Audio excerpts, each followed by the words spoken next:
Bonjour tout le monde, j'espère que vous allez bien. On se retrouve dans un cadre un peu particulier là, à One Fitness au port. C'est ça. Au port, on est avec Mister Natou le Zozo sur les réseaux sociaux.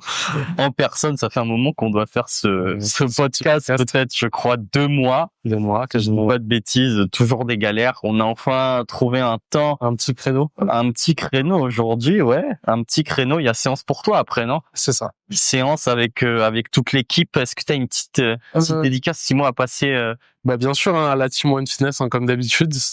Petite séance en groupe, comme d'hab. On essaie de tous se retrouver, malgré nos emplois du temps qui diffèrent un peu. Au moins 1 à 2 fois dans la semaine, faire une séance un peu tous ensemble. Super. Bon, partons dans le vif du sujet. Peux-tu te présenter là à tous ceux qui ne te connaissent pas? Écoute, moi c'est Nathan, et qui est Natou le Zouzou sur les réseaux sociaux, comme on m'appelle plus souvent par mon propre prénom. Du coup, j'ai bientôt 22 ans. Je suis athlète et coach en force athlétique depuis maintenant quasiment 3 ans, j'ai l'impression, entre 2 ans et demi, 3 ans. Donc voilà, j'ai commencé ça un peu de manière hasardeuse. Moi, j'aimais juste venir à la salle, pousser lourd, etc. J'avais même pas commencé la salle dans un optique de faire de la force, de faire quelque chose. C'était juste dans l'idée de perdre un peu de poids, me remettre en forme, me préparer parce que je faisais du basket, donc je voulais être un peu plus performant dans le basket. Et au final, ça en est venu comme ça. C'était une séance, j'ai commencé à pousser au bench et je me suis dit putain, j'adore ça. Et j'ai commencé à faire ça, encore. J'ai vu qu'il y avait un sport où mais c'était ça le principe, c'était juste soulever le plus lourd possible. Et moi, ça m'a direct branché. Et je me suis dit, écoute, t'as voulu faire de la compétition directement quand t'as commencé ou? Ouais, ce qui m'intéressait, c'est, j'ai toujours été un peu dans cette mentalité-là j'adore me sentir. Salut, Scatchano. J'aime bien me sentir un peu drivé et affronter plus fort que moi. Ça a toujours été un peu un truc qui me motive, c'est du moment que je suis confronté à plus fort que moi, ça me fait réaliser que je suis capable de faire quelque chose. Et j'avais besoin de ça. Et mes premières compétitions, c'était une catastrophe, mais vraiment pas possible. N'importe quoi, je connaissais à peine le règlement et tout. J'étais déjà un peu plus, entre guillemets, renseigné sur les méthodes d'entraînement, etc. Parce que j'ai cherché directement à optimiser beaucoup de facteurs. Mais tout ce qui était en fait l'aspect compétition, c'était pas forcément un aspect sur lequel je m'étais branché. C'est une erreur qu'on voit toujours en fait. Maintenant, du coup, j'ai l'œil de coach. C'est quelque chose que je vois avec des athlètes que j'ai encadrés, que j'ai pas encadré aussi non plus, et qui ont ce truc-là en fait, on prend la compétition un peu pour acquise, comme on connaît déjà les mouvements et plus ou moins grossièrement, on néglige un petit peu tous les côtés standards et toutes les petites règles en fait qu'on peut très vite oublier. Donc généralement, les premières compétitions, comme on dit, vaut mieux y aller avec une attente un peu plus entre guillemets de prendre de l'expérience, entre guillemets, prendre du plaisir, se faire kiffer, plus que chercher à performer automatiquement. C'est difficile pour une première compétition. Comme t'as dit, toi, ta première compétition, c'était une galère. C'était quelle compétition? C'était, si je dis pas de bêtises, un Open, ou non, un championnat de la Réunion, qui avait eu lieu au Club de Force de l'Ouest, donc au gymnase de Saint-Paul. Et ça, c'est une anecdote un peu marrante, mais je crois qu'il y avait Gabriel Bug au spot derrière moi. Et premier essai, je lock la barre. Je la lock un peu trop vite.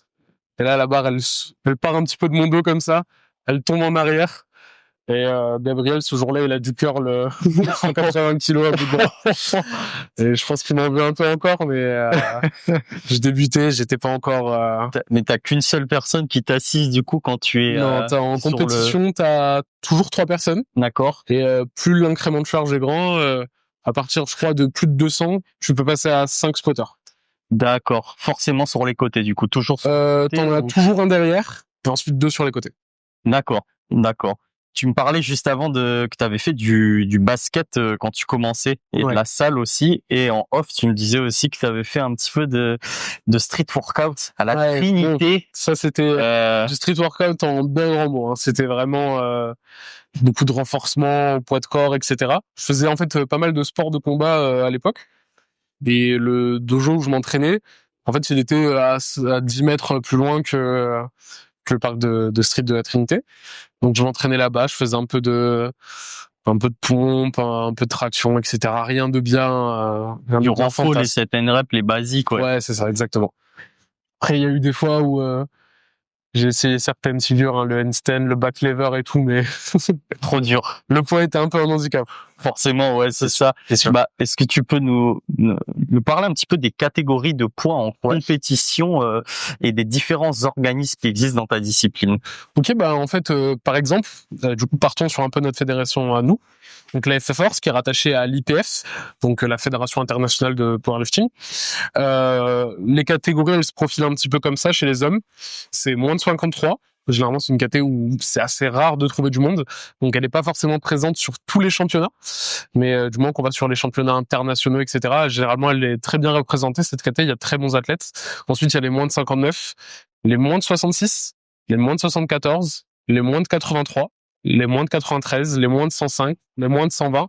Et ensuite, les plus de 120. Là où il y a pu été et tu as fait la transition. Et là, je suis en train de transitionner vers les moins de 120. Qu'est-ce qui t'a donné envie? C'était voulu ou c'était forcé?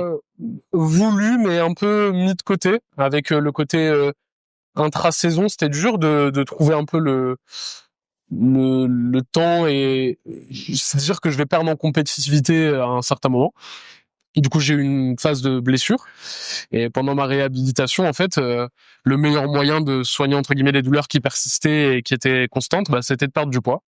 Et donc, on a fait une pierre de coups et avec ma diététicienne, Laurie, que je salue, on a mis en place, du coup, tout un plan pour perdre du poids graduellement, tout en même temps, entre guillemets, cherchant à sauvegarder mes performances et à continuer à progresser dans cette phase de réhabilitation qui était un petit peu délicate.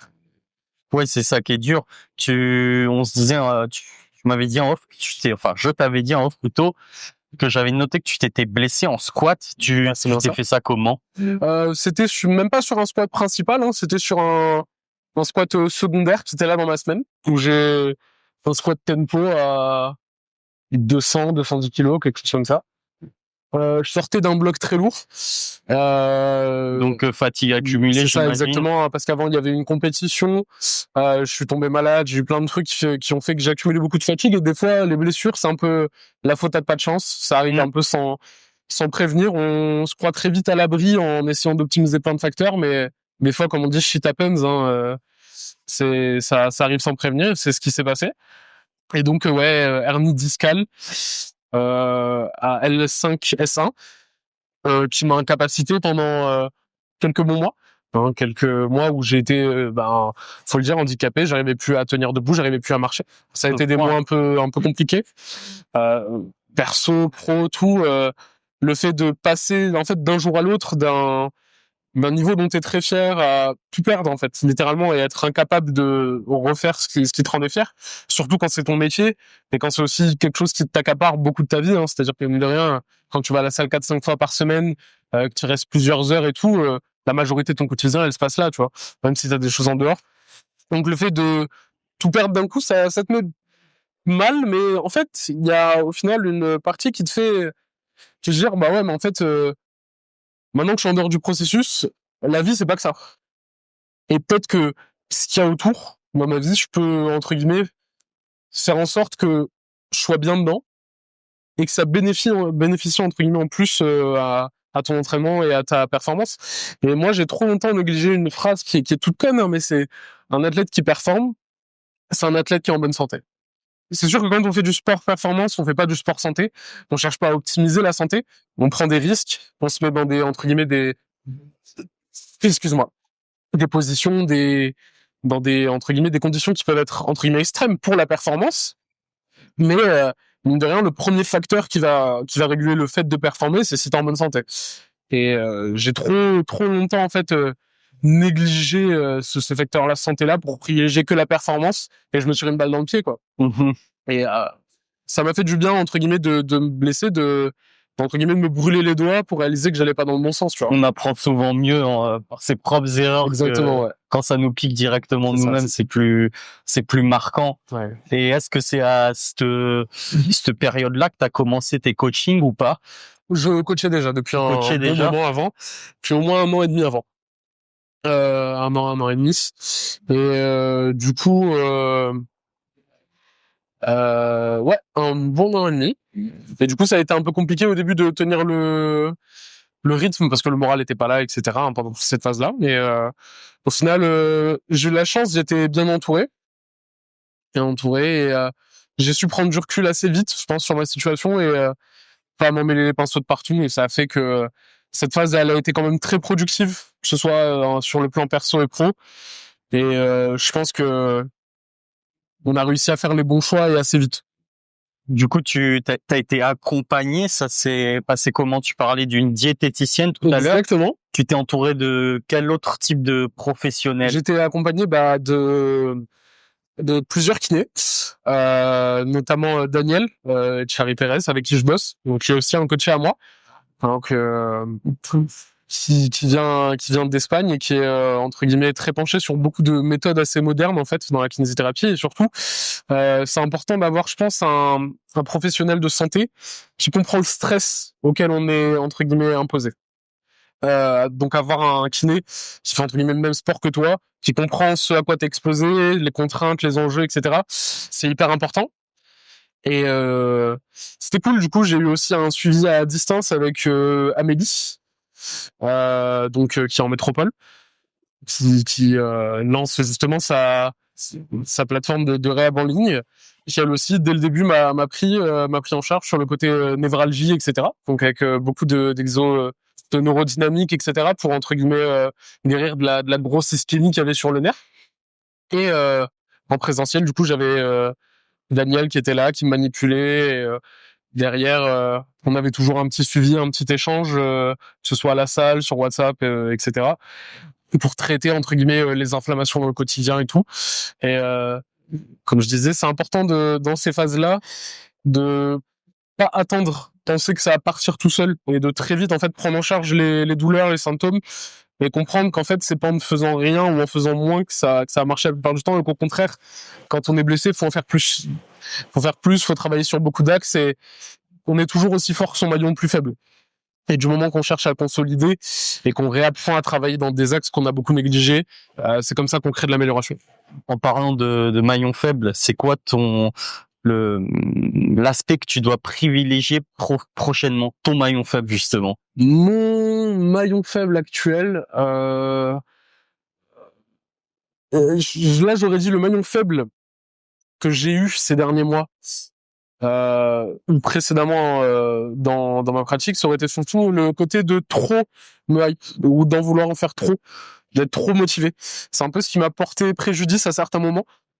Tu veux dire t'emballer? Exactement, ouais. D'arriver à un stade où en fait ma motivation elle était plus nocive que productive pour moi.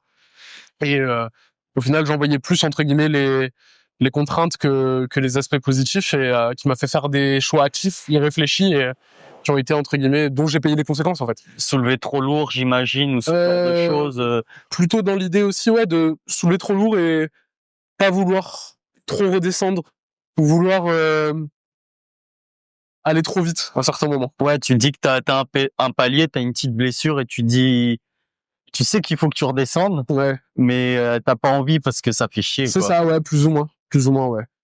Ok, ouais, je vois. Et à part cette blessure que t'as eue, cette hernie discale qui t'a incapacité pendant à peu près un an, Ouais, exactement. est-ce que t'as eu d'autres blessures, d'autres grosses contraintes de ce type pendant ta pratique, ces 2-3 années de pratique?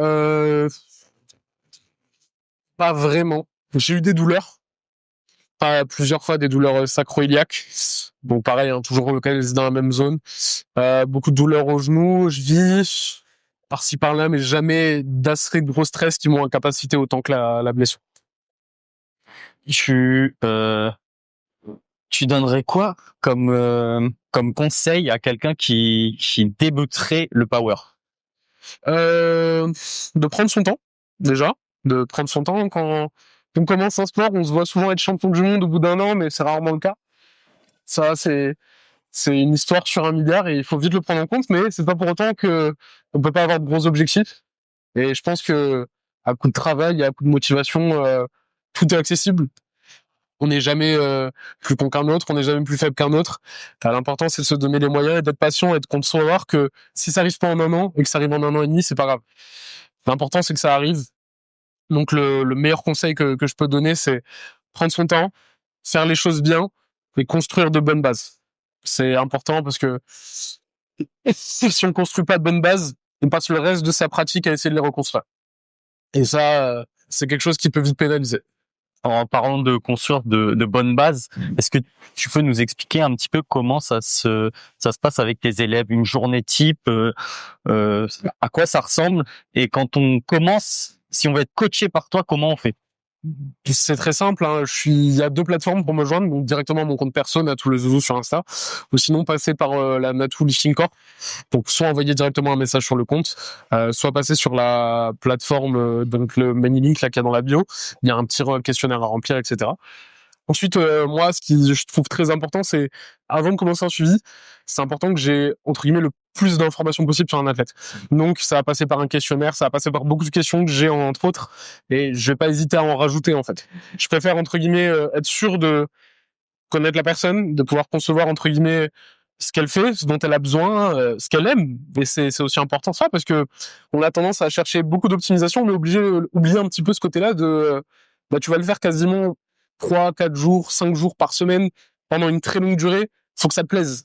Si je suis pas là pour te faire entre guillemets peiner à l'entraînement et détester ce que tu fais, au contraire, moi je suis là pour que tu prennes du plaisir et que tu progresses et trouver un peu ce juste milieu à chaque fois. Donc le tout, ça va être vraiment de beaucoup discuter, beaucoup échanger, essayer de rire aussi avec la personne, de casser un petit peu les distances et entre guillemets direct que la personne se sente à l'aise. Ça m'est déjà arrivé d'avoir des athlètes qui sont pas timides entre guillemets, mais pas assez à l'aise au point de redouter un peu. Ils ont l'impression de faire une bêtise quand ils font quelque chose de mal. Alors je suis pas là pour blâmer en fait la personne. Ils ont peur que tu leur rentres dedans de manière un petit peu virulente. Ils ont peur de la confrontation. Ils voient ça un peu comme un biais, soit d'autorité, soit de confrontation, mais c'est plutôt l'inverse en fait. Il faut voir, c'est que dans la relation d'un coach à athlète, je suis là justement quand t'as fait une bêtise. Je suis là pour entre guillemets sauvegarder les pots cassés et t'aider dans ces moments-là. Je suis pas là pour que tu me le caches et qu'au final on se rende compte qu'on a fait de la merde 2 mois après à cause de quelques petites situations qui ont été compliquées. Au final, c'est pénalisant pour tout le monde. C'est ça, exactement. Et il faut savoir être honnête des 2 côtés et discuter, échanger, trouver des solutions. Et moi, je suis très penché là-dessus, c'est essayer de toujours adapter entre guillemets et de trouver ce qu'il y a de mieux à faire pour les athlètes. Et donc voilà une journée type. Ensuite, à quoi ça ressemblait? Bah, en fait, généralement, comme c'est du suivi à distance, les athlètes ont leur indépendance ou leur programmation, etc. On fonctionne sous forme de retour, donc par écrit, par message vocaux interposés, mais ça peut être également par appel, etc. Si l'athlète en ressent le besoin, qu'on puisse entre guillemets échanger et aborder des thématiques qui peuvent être extérieures à l'entraînement. Souvent, j'essaye de prendre des nouvelles de mes athlètes en dehors des entraînements, leur demander comment ça va, comment ça se passe en dehors, s'il y a des choses qui peuvent entre guillemets impacter aussi l'entraînement. Des fois, quand tout va bien, on pense que tout va bien partout, mais c'est pas forcément le cas. Et c'est important en tant que coach aussi de se pencher sur ces côtés-là parce qu'on peut très vite entre guillemets observer des connotations et aussi brûler ses athlètes si on fait pas attention entre guillemets à ce qu'ils vivent et comment ils se sentent en dehors d'entraînement. Et en termes de toujours rester sur le coaching, tu coaches tout type de niveau, n'importe quel profil. Ouais. Mon but c'est de rendre aussi la force en plus accessible. C'est-à-dire que bah toutes les personnes qui sont là haut niveau et très haut niveau, elles ont été là à bas niveau aussi. Elles ont pas commencé en étant championnes du monde, hein, comme je le disais tout à l'heure. Donc moi je suis ouvert à tous les profils, à tout le monde, et même aux gens qui veulent pas forcément que faire de la force. Je sais qu'ils veulent incorporer de la force dans leur entraînement, mais pas forcément que faire que ça, et pas forcément que dans une optique compétitive, tu vois. Même si j'ai un peu plus entre guillemets de points communs avec les gens qui ont un profil très compétitif, qui adorent la compétition, parce que c'est entre guillemets ce que je suis aussi, tu vois. Ce que t'as envie, c'est ce qui te drive. Exactement. Et du coup généralement, quand t'es d'un profil, ça attire les gens de ce même profil. Mais au-delà de ça, pour moi, c'est important que tout le monde puisse pratiquer la force, tu vois, et qu'il n'y ait pas de contraintes. Faut pas qu'il y ait des gens qui se disent ouais, mais cette personne, elle fait ça parce qu'elle est ça. Non, tout le monde peut le faire. Peut-être pas forcément au même degré, mais ça va venir en fait. Faut accepter de partir de là d'où on part et de tendre vers l'évolution en fait. Très bien. Allez vous abonner au compte de Natou, aux deux comptes de Natou si vous voulez découvrir le powerlifting. Vous avez un coach de plus à votre disposition, si je puis dire. Très bien. Je viens de rappeler ton pseudo, Natou le Zouzou. Ouais. On en parlait là juste devant la salle. D'où est-ce que tu m'as expliqué le Natou? Est-ce que tu peux réexpliquer aux gens d'où ça vient le Natou et la partie Zouzou ensuite? Alors, la partie Zouzou, ça va pas être très intéressant, mais la partie Natou, c'est juste depuis que je suis tout petit, tout le monde m'appelle Natou. Mes parents, mes cousins, mes amis, etc. On m'appelle plus Natou que Nathan. Donc, c'est venu assez naturellement. Et le Zouzou, c'était vraiment au hasard. Hein. Ça, je vais pas faire semblant. Hein. C'était vraiment, fallait mettre un pseudo sur Instagram et j'ai fait Natou le Zouzou. Et ça fait depuis que je suis au collège que je l'ai. Ah, ça remonte. Ah ouais, ça remonte. J'ai jamais voulu le changer, je l'aimais bien. Après, quand ça rentre dans l'esprit des gens, ouais, c'est ça, aussi, si ça fonctionne bien, pourquoi changer? Exactement. Pour retourner un peu sur la partie compète et communauté, comment tu vois le niveau en power à La Réunion par rapport au reste du monde? Alors, déjà, ce qu'il faut prendre en compte, c'est que on voit pas encore tout le potentiel du power à La Réunion, dans le sens où quand j'ai commencé les compétitions, on était 7 sur un plateau, mais c'était déjà énorme. J'arrivais déjà dans une période où la force commençait à prendre entre guillemets en popularité, mais moi, ma première compétition, on n'était même pas 10. Donc, on était déjà très peu. C'était un milieu qui était entre guillemets assez niche et qui a pris entre guillemets en popularité avec les réseaux sociaux. Et le niveau moyen a explosé. C'est-à-dire que quand moi j'ai commencé la force, on arrivait déjà avec un niveau qui était censé être, que les gens voyaient pas, parce que c'était pas assez fréquent. Et maintenant c'est encore plus le cas. Et quand je vois maintenant des petits jeunes qui ont moins de 18 ans, qui vont aller tirer des 2,60, tirer des 2,50 en compétition, c'est énorme. Donc le niveau à La Réunion, selon moi, il est entre guillemets assez représentatif du niveau qu'il y a en France, dans le sens où et je trouve qu'on a un niveau, peut-être qu'on a moins de cas exceptionnels, même si on en a beaucoup. Hein. Surtout là, par exemple, récemment au championnat de France, on a des athlètes là comme Hanson, Poirot qui s'entraînent ici aussi, Myriam Fontaine et Amélie Turpin qui ont des niveaux qui sont exceptionnels, mais littéralement. Et on voit parce que quand ils arrivent sur les plateaux, ils arrivent à s'hisser dans les podiums, ils arrivent à proposer des très beaux matchs, etc. Donc, selon moi, c'est ce genre d'athlètes qui nous mettent un petit peu, entre guillemets, la lumière sur le niveau et sur le niveau moyen. Donc, je pense que il y a un très bon niveau à La Réunion, mais surtout un très gros potentiel. Un très gros potentiel qui, je pense, avec la popularité du sport et avec les années, va continuer de se démocratiser et d'évoluer. Tu nous as cité 2-3 athlètes qui font peut-être plus parler d'eux que d'autres athlètes. Ouais. Qu'est-ce qui manque selon toi? Qu'est-ce qu'on peut améliorer ici à La Réunion pour que il y ait plus d'athlètes justement réunionnais qui aillent rayonner à l'international? Mine de rien, ce qui dicte en fait la présence des athlètes sur les championnats nationaux, ça va être les niveaux minima imposés par la fédération. Moi, ce que je trouve, c'est que justement là, grâce à Alex et Gabriel ces derniers mois et années, justement, je pense que ils sont déjà dans cette dynamique de mettre en avant le talent réunionnais, mettre en avant les athlètes réunionnais. Ils le font très bien. Ça passe aussi après, entre guillemets, des cas individuels. C'est un truc con, mais l'athlète qui se poste lui-même sur les réseaux sociaux, qui prend visibilité, qui fait parler du sport, etc. Donc, je pense que tout le monde joue bien son rôle. Et pendant, c'est juste une question aussi de patience. Et petit à petit, les idées, elles affluent autant que les gens. Plus il y aura de gens, plus il y aura d'idées.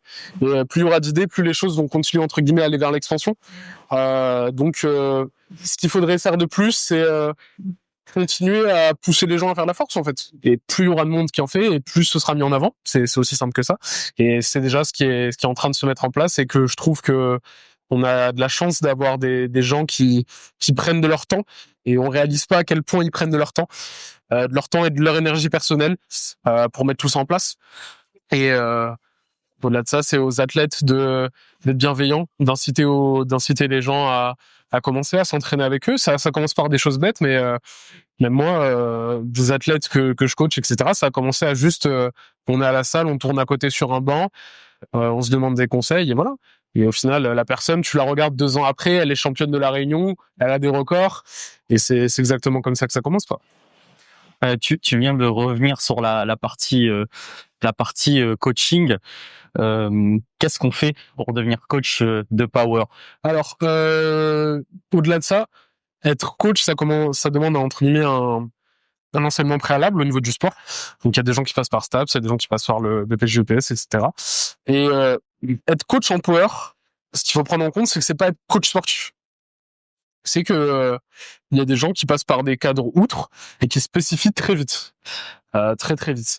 Selon moi, en fait, c'est là où il faut prendre quelque chose en compte, c'est que le power, mine de rien, même s'il y a énormément de gens qui le pratiquent maintenant, ça reste un domaine qui est très très très niche, très très précis en fait. Quand on parle de powerlifting, on va spécifier 3 mouvements précisément et tous les cadres autour en fait. Mais le gros du truc, ça reste entre guillemets la spécification de 3 mouvements précis et comment optimiser tous ces facteurs-là. Donc il faut, selon moi, très vite rentrer dans des formations, se confronter à différents types entre guillemets de programmation et trouver ce qui nous parle le plus, ce qui entre guillemets ce qui marche le mieux pour nous et ce qu'on arrive le mieux à mettre en place, et aussi très vite, je pense, comprendre que le coaching, c'est très peu en fait enfin, ça va être une part de entre guillemets de théorie et de entre guillemets de planification, mais en fait c'est 10 fois plus vaste que ça, et que déjà la théorie, quand on la confronte au terrain, il y a beaucoup de choses qui vont varier parce que tous les gens sont différents et pas tout le monde réagit pareil entre guillemets aux choses. Il faut très vite créer cette notion de personnalisation et d'individualisation d'entraînement. Et c'est là où il faut être entre guillemets capable de, même avec très peu quand on commence, à très vite chercher à moduler la chose dans tous les sens pour que ça colle à la personne. Parce qu'en fait, de toute façon, la personne qu'on a en face de nous, qu'on l'écrive en pourcentage, qu'on l'écrive en RPE, qu'on l'écrive n'importe comment, ce qui va marcher sur elle, c'est ce qui va marcher sur elle. Mm-hmm. Il va falloir très vite y arriver. Et il faut, dans le processus de réflexion et dans le processus de planification, arriver très vite vers ce côté de comment je peux adapter la chose à l'athlète et comment je peux trouver le meilleur, entre guillemets, parti pour cet athlète. Et pas uniquement me contenter de j'ai vu qu'il fallait faire ça. Et des fois, faut pas avoir peur un peu de sortir des sentiers battus, tu vois, pour certains athlètes qui ont besoin de beaucoup d'individualisation. Et aussi, il y a des gens qui ont besoin de choses très simples. Et on a tendance à vouloir faire trop compliqué parce qu'on a appris telle ou telle chose. Ça, faut très vite un peu sortir de ce schéma qui peut être très vite nocif, de trop d'optimisation, trop de trucs, et revenir un peu à l'essentiel et incorporer graduellement les choses, en fait, dans un athlète et un profil qu'on a en face de nous. Pour pouvoir incorporer justement graduellement, est-ce que tu préconises une durée mintoute de coaching? Est-ce que 2 semaines, par exemple, je me dis, c'est peut-être pas suffisant, tu vois, il faut peut-être minimum 1 mois, 2 mois, toi, En fait, de toute façon, généralement, ce que je fais, moi, quand je prends un athlète en charge, c'est que en fonction de là où il en est dans sa pratique, il y a des cas entre guillemets un peu atténuants. Excuse-moi. Des cas un petit peu plus atténuants. Si l'athlète est en prépa pour une compétition, qu'il a une échéance, qu'il a une phase de réhabilitation, etc. Mais j'aime bien me prendre toujours entre 1 et 3 blocs pour, entre guillemets, prendre connaissance de comment fonctionne, entre guillemets, l'athlète et comment il réagit. C'est important, ces petites phases-là de on teste des choses, on voit un peu. On se base aussi beaucoup sur le passif sportif, mais aussi le passif intra-entraînement. Donc ces blocs précédents, ce que ça a donné, comment il s'entraînait, etc. Ça nous donne un peu des lumières. Et aussi, ça nous permet de faire le tri. Mais ça a marché, ça a pas marché, ça a pas été incorporé correctement, etc. Mais effectivement, faut jouer, comme je le disais un peu tout à l'heure, sur beaucoup de cadres. Et se pencher, beaucoup s'intéresser à son athlète, beaucoup discuter avec lui, beaucoup creuser, et pas hésiter à poser beaucoup de questions, quoi. Ouais, avoir le plus de détails possible. Exactement. Ouais. Qu'est-ce qui te fait le plus vibrer? Qu'est-ce qui te rend le plus satisfait dans le coaching? Franchement, les jours de compétition, quand tu vois ton athlète performer, que tu vois qu'il est là, qu'il est heureux et qui des fois, les discours que tu peux entendre et tout, c'est ce genre de moments-là qui te font vraiment vibrer et qui te mettent bien. Au-delà de ça, la complicité que tu crées aussi avec tes athlètes, c'est que même si c'est une relation entre guillemets professionnel, quand tu discutes tout le temps avec quelqu'un, que tu le vois dans ses joies et aussi dans ses moments un peu moins cool, tu crées un espèce de lien qui est un peu bizarre. Et ce lien-là, des fois, il peut être fort, tu vois, même si c'est pas forcément des personnes avec qui tu partages énormément d'affinités, etc. Mais il y a ce truc-là qui est aussi cool à vivre, vraiment vraiment cool à vivre et cool à développer. Ces liens que tu peux avoir avec tes athlètes, accompagné à travers tout le parcours, en fait. Ouais. Est-ce que tu as un ou deux élèves qui t'ont vraiment marqué? Ouais, j'en ai plusieurs. Le premier qui vient en tête, moi, c'est Kobe, hein. Donc Kobe, parce que c'est mon meilleur ami et on se connaissait bien avant tout ça. On se connaît depuis le collège, depuis qu'on est tout petit, et on était ensemble au lycée, ensemble à la fac et tout. Et en fait, on a vécu tellement de moments ensemble parce que au-delà de le coacher, on s'entraîne ensemble depuis qu'on a commencé. Depuis même avant qu'on ait commencé la force, on s'entraîne tout le temps ensemble. On vient à la salle ensemble parce qu'on habite juste à côté. Donc, du coup, ça fait un peu ce truc-là de tu t'amuses en même temps que tu travailles et tu vis des moments très drôles et des moments durs aussi parce que comme t'es très proche d'une personne, quand les choses passent pas comme on veut, ça t'implique assez fort de manière émotionnelle et aussi des beaux moments parce que chaque victoire elle a un goût magnifique et ouais, j'ai de super beaux souvenirs, de super belles anecdotes, des moments à mourir de rire, hein. Bon, je le dis devant la caméra, mais des fois où il s'est guillotiné avec la barre à 110 kilos et où j'ai dû lui sauver la vie, ça a été des moments comme ça. Pour ça qu'il faut toujours être rassuré. Ouais, exactement. Et un athlète aussi qui me vient en tête, Nicolas Montrouge, hein, parce que pareil, ça a été le deuxième, hein, la deuxième personne que j'ai coaché. Au début, c'était une début de collaboration qui était un peu compliqué. Il était très jeune, il en faisait un peu qu'à sa tête. Bon, je me pencherai pas sur les détails, mais pour autant, on a eu des moments un peu compliqués et quand on a su en revenir et qu'on a su entre guillemets mettre les choses en place pour entre guillemets aller de l'avant et continuer de progresser et arriver au niveau où il en est aujourd'hui, on a eu des petites crises de bec, mais on a eu beaucoup de beaux moments et de belles victoires ensemble, tu vois. Et c'est pareil, hein, ça fait partie des choses qui te drive. C'est des moments un peu indescriptibles, tu vois. Ouais, les rencontres, tu te prépares pendant des mois, tu bosses et t'arrives le jour J pour avoir l'accomplissement. Exactement. Est-ce qu'il y a autre chose au-delà du côté humain qui t'a donné envie de créer ta propre structure? On a vu que t'aimais partager, accompagner les gens, etc. Il y a l'aspect compétition, mais est-ce qu'il y a autre chose? Il y a le côté de moi, la force, ça m'a fait beaucoup de bien dans des moments où j'allais pas forcément bien. Et je suis quelqu'un d'assez entre guillemets qui aime un peu partager les choses que j'aime, les choses qui m'ont apporté quelque chose. Et c'est un peu ce que je cherche en fait inconsciemment. C'est la force m'a fait du bien, je veux qu'elle fasse du bien à d'autres gens. Je veux qu'elle aide d'autres gens qui peuvent être dans des situations similaires ou pires et qui ont besoin d'aide. Et inconsciemment, au-delà de juste proposer un accompagnement, je veux proposer entre guillemets un sport, une sortie, quelque chose qui peut aider un peu les gens à sortir d'étapes difficiles ou de moments un peu entre guillemets clés de leur vie et trouver un chemin en fait. Et je pense qu'inconsciemment, j'essaye de faire ce que j'aurais aimé avoir. Ce que j'aurais aimé avoir entre guillemets comme voie, comme option à certains moments de ma vie. Et je me dis si ça peut aider les gens, si ça peut trouver les gens, si ça peut aider les gens à kiffer, à vivre d'aussi beaux moments qu'on vit, c'est ce que je veux en fait. C'est un très bon outil en effet, la force ou le sport de manière générale pour changer des vies. En parlant de changement, est-ce que tu arrives déjà à te projeter toi en tant qu'athlète et projeter ta structure dans les prochaines années? Comment tu vois les choses? Ouais, forcément j'essaie de les voir d'un côté positif, tu vois.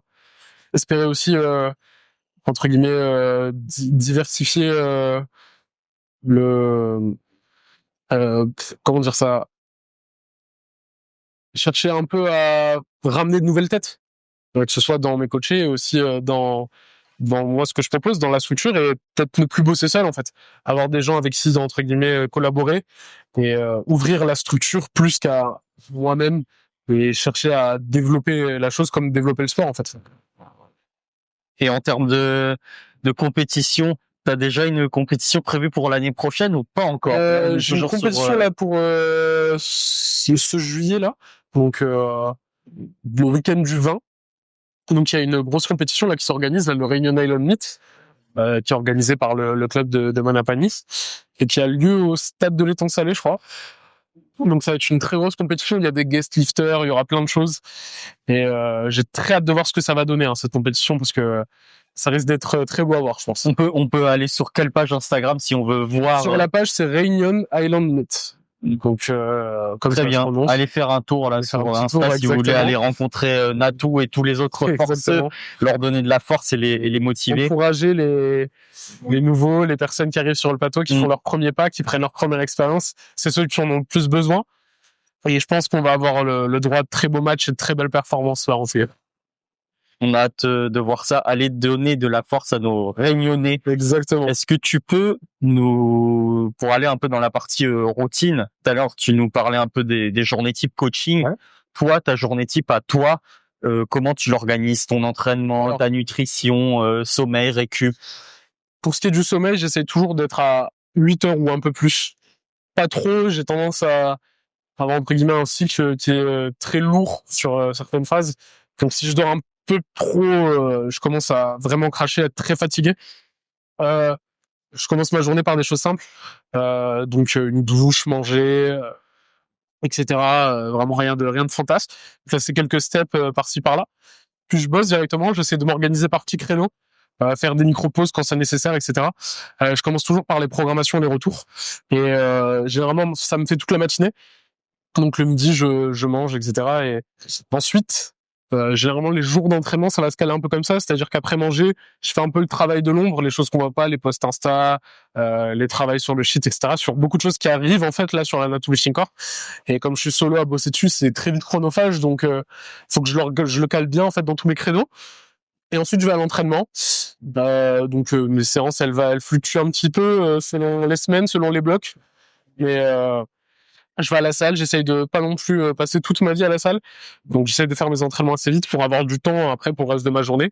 Et le soir quand je rentre, ça se profile toujours comme ça, c'est je rentre, douche, travaille, je mange. Et après temps libre le soir. Et j'essaye de pas dormir trop tard, pour pas me tuer le lendemain. Même si c'est moi qui me cadre mes heures et que je peux vite moduler l'emploi du temps, j'aime pas être totalement déréglé. Mais le soir généralement c'est vraiment je coupe tout, plus repos. Ouais, c'est ça, repos, soit sortir de mes pieds, hein, comme on dit. Me poser. Je connaissais pas cette expression. Ouais. Et me poser, être tranquille, regarder un film, une série, jouer un peu aux jeux vidéo et vraiment couper tout. Très bien. Est-ce que tu as eu l'occasion de t'entraîner dans plusieurs salles différentes à La Réunion ou pas? Ouais, oui, bien sûr. Hein. Notamment avant, on faisait la route de Saint-Denis, du coup des Hauts-de-Saint-Denis jusqu'à la Force Athlétique Manapani, donc à Saint-Jean. On a fait le tour de beaucoup de salles. À un moment, moi, j'habitais au Tampon, donc on allait au My Gym, on allait un peu partout. On a fait un peu le tour de toutes les salles. Franchement. Et est-ce que tu as vu une évolution en termes d'infrastructure? Oui, surtout aussi au-delà des infrastructures, de comment le power est traité. Avant, le power, c'était un peu vu d'un mauvais œil. Comme je dis souvent, c'est un peu le body, le power, c'est un peu le body il y a 10 ans. Le body, quand c'est arrivé, ça faisait un peu peur à tout le monde. Les salles commerciales, elles en voulaient pas, etc. Et au final, quand tu regardes maintenant, la majorité des salles commerciales, elles orientent leur politique vers ça. Pourquoi? Parce que c'est, entre guillemets, les adhérents qui font vivre la salle, ils font ça. Ceux qui sont là tous les jours, ceux qui reviennent tout le temps, c'est ceux qui ont un objectif concret, tu vois. Et on peut pas négliger les sports qui sont itinérants, en fait, entre guillemets, à ta salle. Et maintenant, le power, quand tu vas, que t'as une ceinture et de la magnésie, on te dirait, il y a 1 an ou 2 ans en arrière, c'était mal vu. On pouvait te refuser l'accès parce que t'as une ceinture SBD, parce que t'avais des genoux SBD. Et maintenant, j'ai l'impression que dans toutes les salles, tout le monde est un peu tranquille et que tout le monde commence un peu à cohabiter ensemble. Et c'est une bonne chose, je pense. Les gens reconnaissent enfin la force telle qu'elle est. Et c'est cool parce que ça... C'est con, mais les salles commerciales, c'est les salles qui sont les plus fréquentées. Et quand tu vois des gens qui sont en groupe en train de rigoler, soulever des poids, etc., t'as envie de faire comme eux. T'as envie de rejoindre un peu un peu le groupe et de tester et de créer un peu ton aventure pour Bien aussi. sûr. Et donc c'est le meilleur moyen de populariser. Mais ce qui est de mieux en mieux, c'est que maintenant il y a des clubs qui entre guillemets voient l'essor et qui cherchent à faire grossir encore plus la chose, comme Force Athlétique Manapani, le club de l'étang salé aussi, hein, la Fournaise, le club de l'Ouest, etc., qui voient justement les choses évoluer et qui contribuent à ça. Hein. Et mine de rien, même si pas tout le monde a accès à ces clubs et qui au final, c'est pour ça que la plupart des gens s'entraînent en salle commerciale. Généralement, c'est une question de praticité. C'est plus proche, c'est plus simple d'y aller, etc. Surtout à des horaires un peu plus complètes. Bah, c'est une bonne chose d'avoir ces deux options. Et il faut quand même si les salles commerciales sont présentes, continuer de faire vivre les clubs, d'aller au club, de contribuer, d'aider, faire du bénévolat. C'est mine de rien, ce sont eux qui font vivre le côté compétitif et le côté sport à La Réunion. Pour commencer cette discipline, il faut quoi comme matériel? Des genouillères, une ceinture, de la magnésie? Qu'est-ce que toi tu préconises à un débutant? Ce qui est nécessaire pour faire de la compétition, c'est uniquement des chaussures plates, des chaussettes montantes, donc qui vont jusqu'en dessous du genou, et la combinaison de compétition, le singlet. C'est tout ce qui est nécessaire. Tout ce qu'il y a derrière, c'est de l'optimisation. On cherche entre guillemets à déjà entre guillemets investir sur soi, à mettre entre guillemets à mettre les chances de notre côté pour entre guillemets performer. Et donc on commence à avoir un investissement et du matériel entre guillemets précis pour contribuer à la performance. Mais ce qui est nécessaire, c'est très peu. Ça fine. Oh, les bons, on ne voit pas. Roulez pas dedans. De toute façon, mi-flotte tout le monde. Du coup, ouais, pardon, on était, ouais. Non, C'est bon. De toute façon, c'est plus, ça, chacun paye son abonnement. Tu dis, ouais, on parlait de matos. Je voulais rebondir sur ce qui a secoué un peu la communauté récemment. On en parlait en off. C'est quoi ton avis là sur les derniers changements qu'il y a eu, notamment par rapport au matériel? Comme on disait un petit peu en off, bon moi j'ai des genouillères rigides, hein, j'en utilise depuis un peu moins d'1 an. J'ai mis du temps avant de me pencher dessus.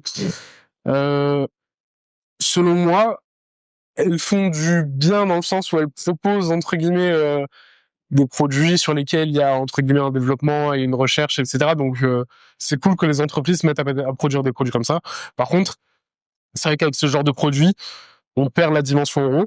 On est un peu contraint d'y passer parce que ne pas le faire, c'est un peu rater des chances et des opportunités d'optimisation là où les athlètes s'en privent pas en fait. Et c'est-à-dire que les concurrents s'en privent pas, donc faut pas partir. On part sur un pied d'inégalité.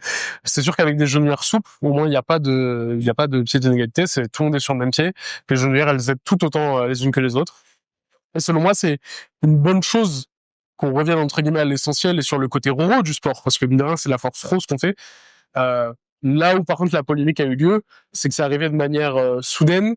Et comme je te l'expliquais, du coup, je crois que c'est arrivé 1 an avant la fin de entre guillemets l'autorisation, la période exactement, et qu'elle soit réexaminée. Donc, il y a des gens qui trouvent ça litigieux, que ça sort de nulle part, etc. Selon moi, ça peut être litigieux dans le sens où, comme je te le disais, ça aurait dû être interdit tout de suite. On n'aurait pas dû avoir entre guillemets 1 an, 2 ans, le temps que tout le monde passe dessus, qu'ils en vendent des centaines de milliers et que là, tout d'un coup, on interdise et que ça mette tout le monde dans l'embarras parce que maintenant qu'on les a, on peut rien en faire, en fait. Bien sûr. On peut pas les vendre, on peut pas les donner parce que, plus personne peut les utiliser, quoi. Donc c'est un peu, je comprends la polémique derrière, mais selon moi, il y a du bien dedans et si c'est pour que, entre guillemets, on trouve vraiment cette dimension heureux, d'autant plus qu'en fait c'est surtout une question de confort en fait ce genre de genouillères. Elles aident à la performance c'est sûr, mais elles sont pas entre guillemets magiques. Si ton squat il n'est pas fou, que t'as un alignement qui est mauvais et que ta technique elle est pas folle, elles vont pas arriver et faire toute la magie pour toi, non. C'est une complémentarité, c'est un biais d'optimisation. Et ça, il faut pas le perdre de vue. Il faut pas penser que l'équipement, il fait tout ton mouvement, en fait. Est-ce que tu peux définir le terme raw pour ceux qui ne connaissent raw, pas? Du coup, ça veut dire cru en anglais. Donc c'est sans équipement technique qui sont censés aider à la performance.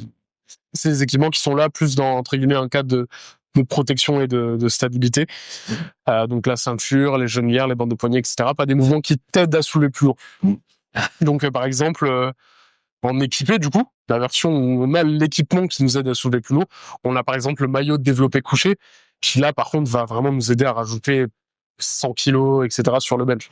Donc il y a juste à voir l'écart, le plus gros développé couché raw dans notre qui a jamais été fait au pire simplement, qui a jamais été fait, c'est 365 kilos.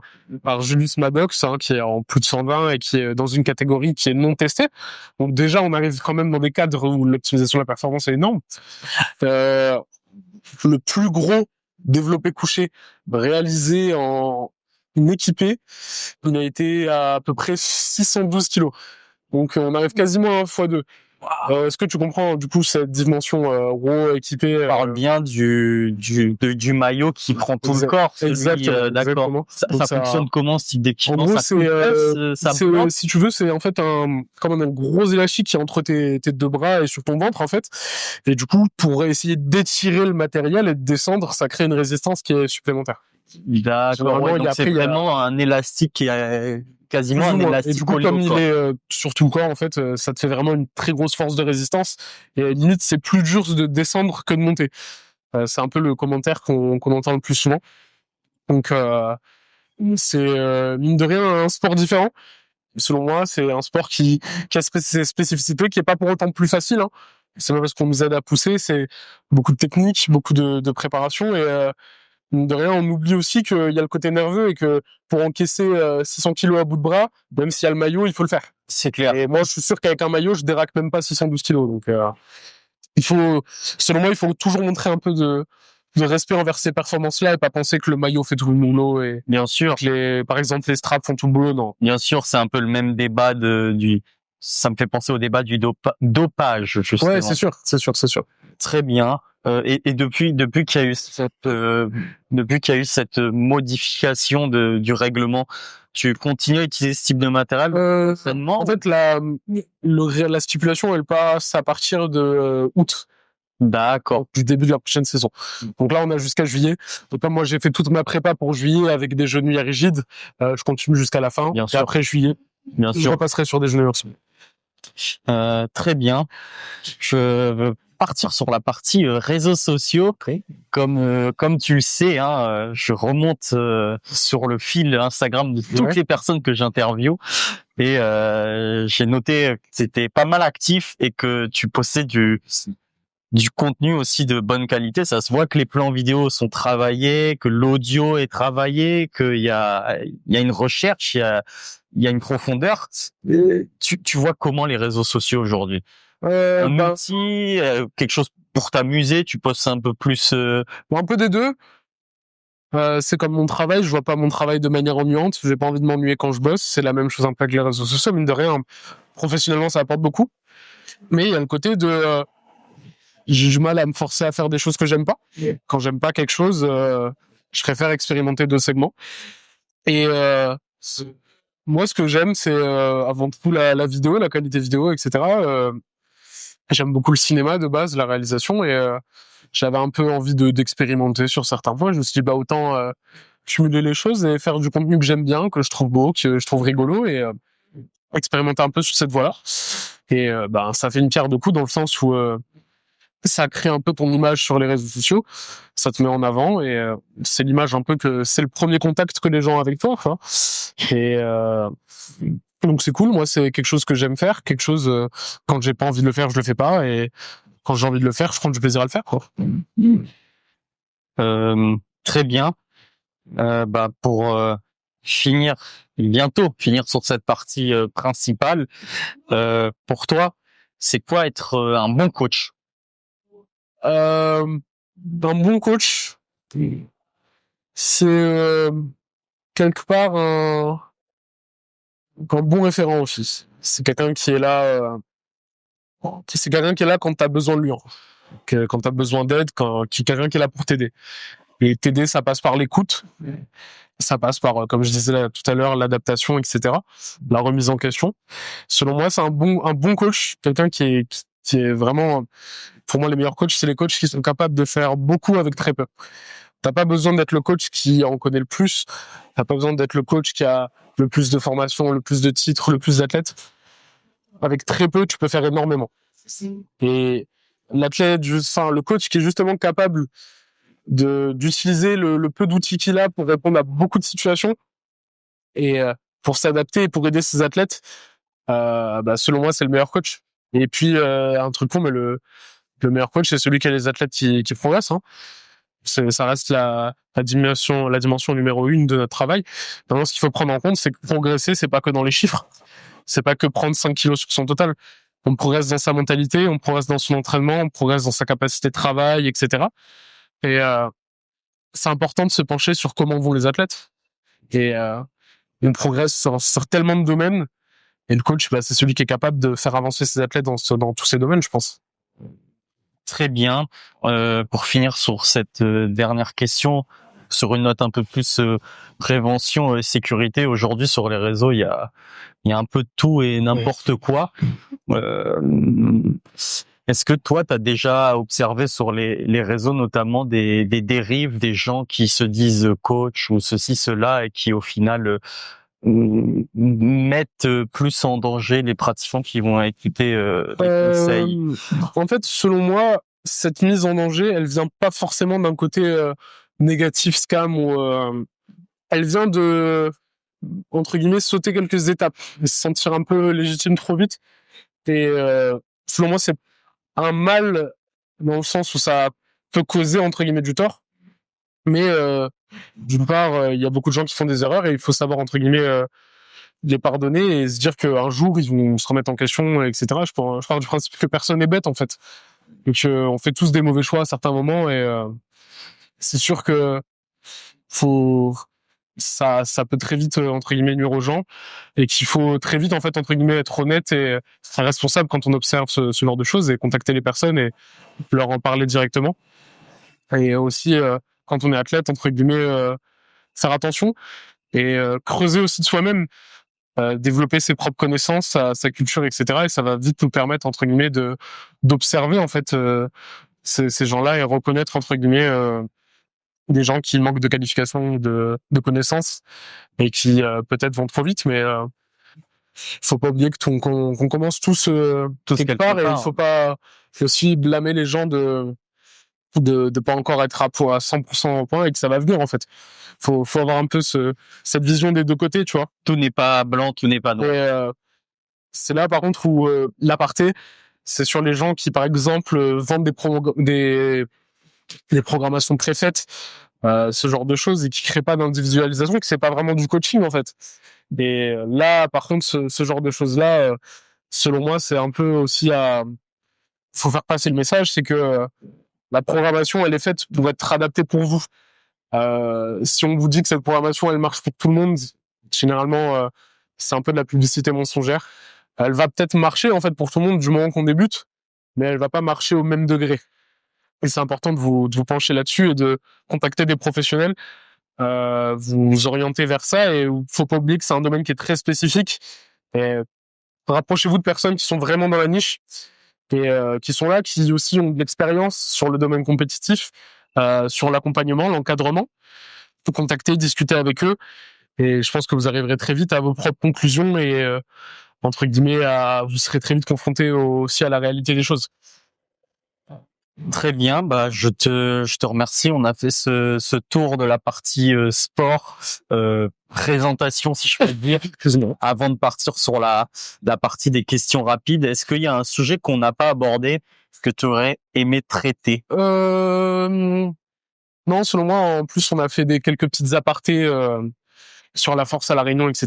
Et ça, c'est un truc qui me tenait vraiment à cœur de l'aborder et de montrer que la Réunion est de plus en plus mise en avant. Et ça, c'est quelque chose de magnifique parce que on a tellement de talents, tellement de profils divers ici. Il faut que ce soit mis en avant. Et c'est une bonne chose. Ça passe par des podcasts comme ça passe par les réseaux sociaux, ça passe par l'organisation des compétitions. Et Sur moi, là, c'est parfait. C'est génial qu'on ait pu en discuter ensemble. Très bien. On va partir sur ma question rapide pour finir. T'es prêt? Je suis prêt. Tu préfères le squat, bench ou deadlift? Le squat. Prépa mentale ou prépa physique? Prépa mentale. Barre lourde ou répétition longue? Barre lourde. C'est quoi ton repas post-entraînement préféré? Post-entraînement, celui-là, il est dur, mais le porc caramel de ma copine. Très bien. Jour off, repos total ou repos actif? Repos actif. Quelle est ta destination de voyage favorite? Celle-là, elle est dure, mais favorite ou de rêve? De rêve. De rêve, probablement le Japon, hein, comme 90% des gens. Très bien. Quelle est la compétition qui te fait le plus rêver? Sheffield, je pense. Enfin, un peu le rêve d'avoir tous les projecteurs, d'être dans un théâtre, etc. C'est des compétitions qui donnent envie. Très bien. Quel est l'athlète qui t'inspire le plus? Ziou, un joueur pro CS2. Vitality. Exactement. Très bien. Quelle est ta musique ou ton style de musique préféré à l'entraînement? Ça varie beaucoup. J'écoute vraiment de tout et dans tellement de conditions différentes. Mais à l'entraînement, j'aime beaucoup le rap type Détroit. Très bien. Coaching en salle ou coaching en ligne? En salle, c'est un feeling qui est très agréable. Est-ce que tu as un pré-workout favori? De l'eau. De l'eau. Et un Monster. Voilà, on est honnête. Un petit Monster. Exactement. Un goût préféré? Le basique. Basique. Si tu devais te définir en une seule phrase, ce serait quoi? Je suis Natou. Je suis Nat, très bien. Exactement. Il n'y a pas plus efficace. Si tu devais résumer le powerlifting en une phrase, ce serait quoi? C'est beau. C'est beau, c'est un beau sport, c'est un sport qui nous apprend à nous connaître, comme beaucoup de sports. Et c'est un gros travail sur soi et on passe jamais trop de temps avec soi. Très bien. On a fini cette interview. Merci à toi, Merci Natou. à toi. Nathan. Maintenant, je sais que c'est enfin Nathan et pas Natou. Merci pour ton temps, d'avoir partagé ton parcours. Est-ce que tu aimerais voir quelqu'un en particulier venir discuter sur le podcast? Est-ce que j'ai le droit de proposer plusieurs personnes? Tu peux proposer plusieurs personnes. Il y a 2 personnes que j'aimerais beaucoup voir là sur ce podcast. La première, c'est Teddy, mon athlète. Selon moi, il a beaucoup de choses à dire sur sa vision des choses, sa vision de l'entraînement. C'est un athlète qui est très investi, qui est très constant. Et ça, on a tendance, on en voit rarement des profils comme lui. Mais c'est quelqu'un qui est toujours là, peu importe les conditions, qui se prend pas la tête et qui s'entraîne. J'aimerais beaucoup voir aussi Nicolas Tabert. Il est là, il tient le rinté, hein, comme on dit. Il est là depuis longtemps. Il a une belle expérience. Il a vu un peu expérimenter tous les côtés. Et je pense qu'il a beaucoup de choses à livrer sur son parcours, sur l'entraînement, sur comment il vit les choses. La dernière personne que j'aimerais beaucoup voir et qui peut être très intéressante, c'est Lucas Marianne. Lucas Perfit sur Insta. Lui, je sais qu'il lance un peu sa structure de coaching. C'est un athlète qui, pareil, est très investi, très motivé, très drôle, et je pense qu'il peut faire un plus et apporter aussi de beaux commentaires et de belles choses sur un podcast. Ça peut être intéressant de l'avoir. Très bien. Merci, c'est la fin. Est-ce que tu as un message à quelqu'un à passer? Est-ce que tu as un message à passer à quelqu'un en particulier ou à la communauté? Si j'ai un message à passer à la communauté, c'est continuer de faire du sport. Même quand c'est difficile, même quand tout s'y prête pour nous, c'est important de continuer et à son degré. C'est-à-dire que même faire une séance par semaine, c'est suffisant et on n'a pas besoin d'optimiser tous les côtés pour continuer de bouger. Faites du sport, cherchez la performance, cherchez à prendre du plaisir. Écoutez-vous, prenez soin de vous, surtout. Ça, c'est un peu bateau, mais il faut prendre soin de ça. Et un gros bisou à ma maman, que j'aime beaucoup. Et voilà, je pense que c'est tout, hein. Super, merci beaucoup Nathan, merci infiniment. On se retrouve dans un prochain épisode. En attendant, n'hésitez pas à faire un tour sur la boutique de Flow Sport Equipment. De très jolis t-shirts et de très jolis shorts. Merci. Et des super parallettes. Shorts, parallettes, jogging, t-shirt, pull. Il y a l'hiver qui arrive prochainement. Et puis, on bosse aussi sur des prochains événements de statique. Et peut-être d'autres disciplines aussi avec d'autres acteurs majeurs du milieu. Allez vous abonner à nos réseaux, au réseau de Natou. Et sur ce, bah, bonne journée, bonne soirée. Ah, quel mot à dire aux gens qui sont arrivés là jusqu'au bout. On a eu pizza, on a eu plein d'autres mots différents. Les gens qui sont arrivés au bout de l'interview, faut qu'ils mettent quoi dans les commentaires? Dust 2. Dust 2. Voilà, simple. C'est un film, un jeu, je sais C'est plus. la map sur CS. Voilà. Map de CS. Ok, bah Ziwo, oui, par rapport à Ziwo, qui est joueur professionnel de Counter-Strike. Très bien. Sur cette note un peu plus drôle, un peu plus légère. Dust 2 en commentaire. Bonne journée, bonne soirée et à très vite. Ciao. Ciao.